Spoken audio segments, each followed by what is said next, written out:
Hello guys, welcome to my YouTube channel. কেমন আছেন সবাই? আশা করি সবাই ভালো আছেন। তো চলুন কিছু মিমস ভিডিও দেখে আসি। চলুন শুরু করা যাক।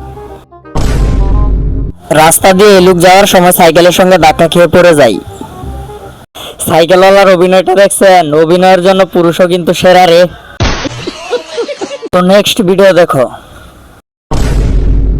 বাচ্চাটিকে দেখুন, তার বাবার হাতে কামড়ে ধরেছে। তার বাবাও তার সাথে দুষ্টামি করতেছিল। যে কামড় দিছিল ভাই, আর একটু হলেই কিন্তু গেছিলেন। তো এমন মজা কইরেন না, বাচ্চাদের কামড় খায়েন না। কি ভাবছেন বন্ধুরা? ভিডিও শেষ হয় নাই। চ্যানেলটি বন্ধুরা সাবস্ক্রাইব করে দিয়ে পাশের বেল আইকনটি অন করে দিন, যেন ভিডিও ছাড়ার সঙ্গে সঙ্গে আপনার কাছে পৌঁছে যায়। তো নেক্সট ভিডিও দেখুন। দুজন মিলে ঝগড়া করতেছিল। হঠাৎ করে যখন তাদের পরিবারের লোকজন চলে আসে, তখন তাদের রিয়াকশনটা দেখুন। দেখে আমার হাসি আসতেছে। তো যারা বিয়ে করেন নাই তাড়াতাড়ি বিয়ে করে ফেলুন, না হলে এই রোমাঞ্চকর মুহূর্তগুলো হারিয়ে ফেলতে পারেন। ও আর ভিডিওটি কেমন হয়েছে কমেন্ট বক্সে জানিয়ে দেন। আজকের জন্য এখানেই বিদায়। আল্লাহ হাফেজ। Beautiful!